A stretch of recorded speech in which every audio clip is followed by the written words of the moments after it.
سکھائیں گے۔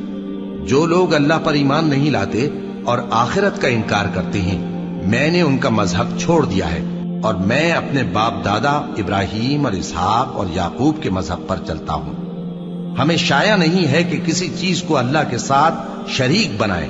یہ اللہ کا فضل ہے ہم پر بھی اور لوگوں پر بھی، لیکن اکثر لوگ شکر نہیں کرتے۔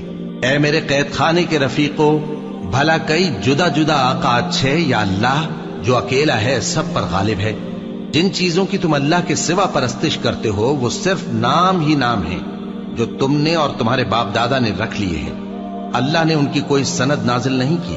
سن رکھو کہ اللہ کے سوا کسی کی حکومت نہیں ہے۔ اس نے ارشاد فرمایا ہے کہ اس کے سوا کسی کی عبادت نہ کرو، یہی سیدھا دین ہے، لیکن اکثر لوگ نہیں جانتے۔ اے میرے قید خانے کے رفیقو، تم میں سے ایک جو پہلا خواب بیان کرنے والا